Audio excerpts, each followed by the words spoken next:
Hello दोस्तों, स्वागत है आपका अपने इस यूट्यूब चैनल पे। और आज के अपने इस वीडियो में हम डीएलएड सेकंड सेमेस्टर के हिस्ट्री की जो बुक है उसका फर्स्ट चैप्टर जो कि मौर्य काल से चालू होता है, मौर्य साम्राज्य से चालू होता है, वहाँ से स्टार्ट करेंगे। चूँकि जो डीएलएड फर्स्ट सेमेस्टर है उसमें भी जब हिस्ट्री की जो बुक है उसका जो आखिरी चैप्टर है वो मौर्य काल पे ही समाप्त होता है। तो मौर्य काल के बारे में हमने काफ़ी उसमें पढ़ चुके हैं, तो ज़्यादा हमें इसमें नहीं पढ़ना है।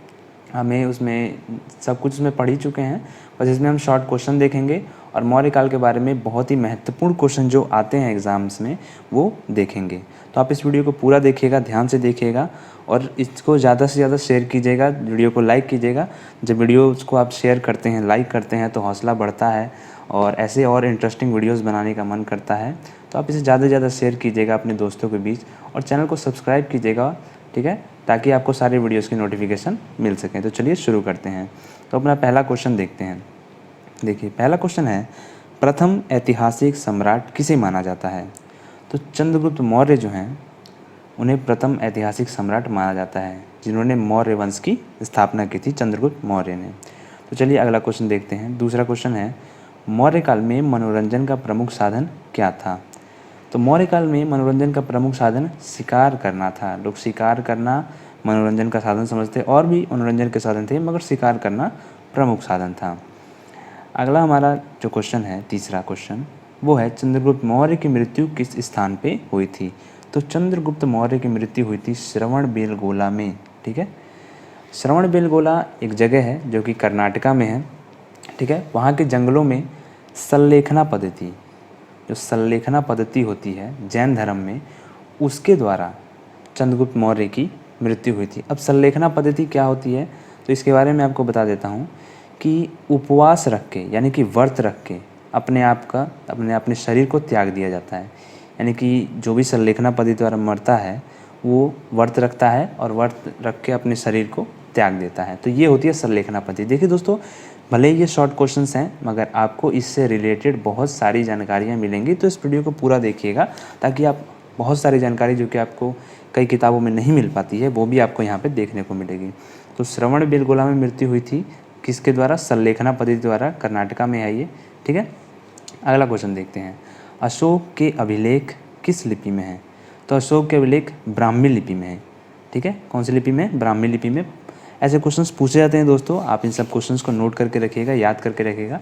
तो ब्राह्मी लिपि में अशोक के अभिलेख मिलते हैं। अगला क्वेश्चन है, मौर्य काल के प्रचलित सिक्के क्या कहलाते थे? तो मौर्य काल के प्रचलित सिक्कों को हम पर्ण कहते थे। क्या कहते थे? पर्ण, ठीक है दोस्तों। चलिए हम अपना अगला क्वेश्चन देखते हैं। अगला क्वेश्चन है कि अंतिम मौर्य सम्राट का नाम बताइए। तो अंतिम मौर्य सम्राट जो था वो था बृहद्रथ। बृहद्रथ अंतिम मौर्य सम्राट था। उसको पुष्यमित्र शुंग जो थे उन्होंने मारा था, जो कि उसके ब्राह्मण सेनापति थे।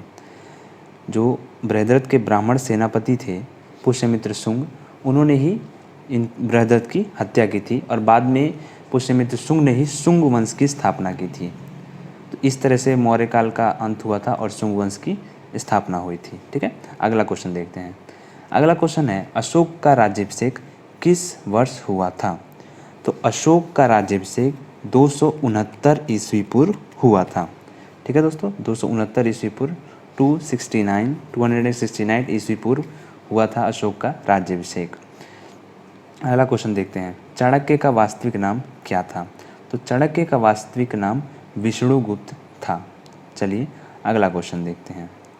अगला क्वेश्चन है, चंद्रगुप्त मौर्य का राज्याभिषेक कब हुआ? तो चंद्रगुप्त मौर्य का राज्याभिषेक 322 ईस्वी पूर्व में हुआ था। देखिए ये सब जो ईस्वी वाले क्वेश्चंस होते हैं ये आप याद रखा कीजिए। हालांकि इन्हें याद करना बड़ा मुश्किल होता है, पर आप इन्हें याद रखा कीजिए क्योंकि ऐसे क्वेश्चंस अक्सर पूछ लिए जाते हैं। चलिए अगला क्वेश्चन देखते हैं। अगला क्वेश्चन है, मौर्यों का पतन किस वर्ष में हुआ था? तो मौर्यों का, यानी कि मौर्य जाति का उस समय पतन 184 ईस्वी पूर्व में हुआ था। तो मौर्य वंश का पतन 184 ईस्वी पूर्व में हुआ था।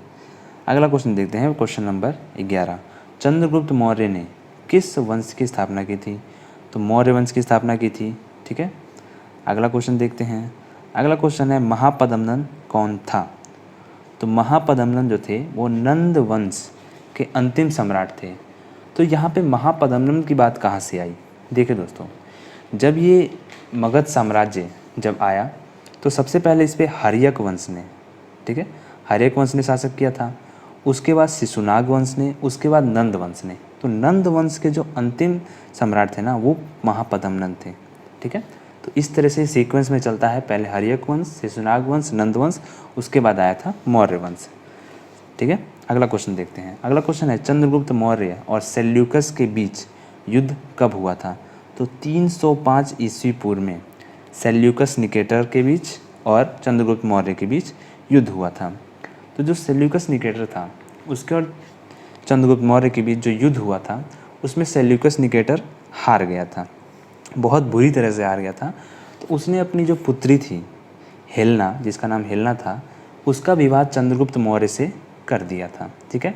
और बदले में अपने 4 प्रांत भी दिए थे। चंद्रगुप्त मौर्य को 4 प्रांत दिए थे। कौन कौन से? गांधार, काबुल, हेरात और जड्रोसिया, ठीक है, याद रखिएगा। गांधार, काबुल, हेरात और जड्रोसिया, ये 4 प्रांत दिए थे सेल्यूकस निकेटर ने चंद्रगुप्त मौर्य को, ठीक है। और अपना एक राजदूत भी दिया था मेगस्थनीज नाम का। मेगस्थनीज नाम है अपना राजदूत दिया था चंद्रगुप्त मौर्य के दरबार में, जिसने इंडिका के बारे में, माने इंडिया के बारे में एक पुस्तक की रचना की थी जिसका नाम था इंडिका, ठीक है। इंडिया के बारे में उसने अपनी एक पुस्तक का नाम लिखी थी, उसका नाम था इंडिका, जो कि इतिहास में बहुत अच्छी पुस्तक मानी जाती है, जिससे हमें बहुत अच्छी जानकारी भी मिलती है। तो चलिए दोस्तों अपना अगला क्वेश्चन देखते हैं।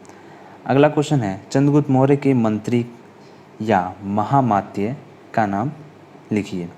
तो कौटिल्य, जिसे हम चाणक्य के नाम से भी जानते हैं, वो चंद्रगुप्त मौर्य के मंत्री थे या फिर महामात्य भी आप कह सकते हैं। चलिए अपना अगला क्वेश्चन देखते हैं। अगला क्वेश्चन है चंद्रगुप्त मौर्य ने मौर्य साम्राज्य की स्थापना किस सन में की थी? तो 322 ईस्वी पूर्व में मौर्य वंश की स्थापना की थी चंद्रगुप्त मौर्य ने।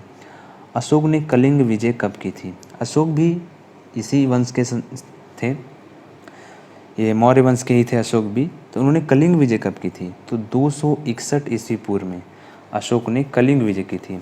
अब कलिंग का जब युद्ध हुआ था, ठीक, तो उसमें अशोक की जीत तो हो गई थी, परंतु इतना भयंकर नरसंहार हुआ था, मतलब इतने ज़्यादा लोग उसमें मारे गए थे कि अशोक की आत्मा तक काँप उठी थी। मतलब वो इतना द्रवित हो उठे थे कि उन्होंने उस समय से प्रण कर लिया कि आज के बाद मैं कभी युद्ध नहीं करूँगा। और उसी समय से उन्होंने बौद्ध धर्म को अपना लिया ताकि वो अपना जीवन शांति से बिता सकें, ठीक है। अगला क्वेश्चन देखते हैं। अशोक ने किस धर्म को राज्यश्रेय प्रदान किया? तो बौद्ध धर्म को उन्होंने राज्यश्रेय प्रदान किया था, ठीक है। अगला क्वेश्चन देखते हैं कौटिल्य कौन था? तो चंद्रगुप्त का मंत्री कौटिल्य थे, कौटिल्य चंद्रगुप्त के मंत्री थे। ये सब क्वेश्चन आप याद रखिएगा, ठीक है। अब चलिए अपना अगला एक क्वेश्चन हम देखते हैं जो कि बहुत ही इंपॉर्टेंट क्वेश्चन है और काफ़ी सारे एग्जाम्स में पूछे जाते हैं। देखिए बीटीसी 2016 में भी ये पूछा गया है और आगे काफ़ी सारे एग्जाम्स में क्वेश्चन पूछा जाता है कि प्रथम तथा द्वितीय बौद्ध सभाएं किसने किनके शासनकाल में आयोजित की थी, ठीक है। और बौद्ध महासंगीतियों के विषय में आप क्या जानते हैं? तो ये जो क्वेश्चन है बौद्ध संगीति, ये बहुत पूछा जाता है कि प्रथम, द्वितीय, तृतीय, चौथी, ये बौद्ध संगीतियाँ जो हुई थी ये कब हुई, ठीक है। तो इनके बारे में पूछा जाता है। तो चलिए आज हम देखते हैं इनके बारे में, कौन सी बौद्ध संगीति कब हुई थी। देखते हैं प्रथम बौद्ध संगीति कब हुई थी। तो प्रथम बौद्ध संगीति 483 ईस्वी पूर्व में सप्तपर्णी गुफा में हुई थी, जो अजातशत्रु के शासक में हुई थी, ठीक है। ये सप्तपर्णी गुफा है, ये राजगृह में है, ठीक है। आप याद रखिएगा, राजगृह में सप्तपर्णी गुफा में प्रथम बौद्ध संगीति 483 ईस्वी पूर्व हुई थी, जिसमें शासक अजातशत्रु थे। अब द्वितीय बौद्ध संगीति कब हुई थी? 383 ईस्वी पूर्व वैशाली में हुई थी, ठीक है, जो कि चुल्लबग में था। और इसमें जो शासक थे वो कालाशोक, या इनको एक नाम से और जाना जाता है काकवण, ठीक है। कालाशोक जो कि शिशुनाग वंश के थे, या काकवड़, इस समय हुई थी, उस समय ये शासक थे, ठीक है, वैशाली में हुई थी। तृतीय बौद्ध संगीति कब हुई थी? 251 ईस्वी पूर्व हुई थी, पाटलिपुत्र, जो कि मगध की राजधानी थी, जिसे हम आज के पटना के नाम से जानते हैं। उस समय अशोक शासक थे, ठीक है। अब देखते हैं अगली बौद्ध संगीति। तो जो चौथी बौद्ध संगीति थी, ठीक है, वो प्रथम शताब्दी यानी कि 72 ईस्वी में हुई थी। ठीक है, कुंडल वन में हुई थी। उस समय शासक कौन थे? कनिष्क थे, जो कि कुषाण वंश के हैं।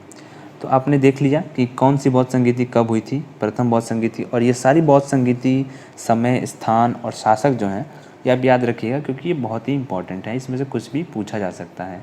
तो आज के वीडियो में आपने बहुत सारे क्वेश्चंस देखे, बहुत सारी जानकारी ली। अगर आपको ये वीडियो अच्छा लगा हो तो वीडियो को लाइक कीजिएगा, चैनल को सब्सक्राइब कीजिएगा ऐसे ही इंटरेस्टिंग वीडियोस के लिए, और अपनी इस वीडियो को अपने दोस्तों के साथ ज़्यादा से ज़्यादा शेयर कीजिएगा ताकि और लोगों को भी इसका लाभ मिल सके। और इस वीडियो में जो भी जानकारी आपको मिली है उसे आप नोट कर लीजिएगा, क्योंकि इसमें से बहुत से क्वेश्चंस आपसे पूछे जा सकते हैं। तो वीडियो देखने के लिए आपका बहुत बहुत शुक्रिया दोस्तों।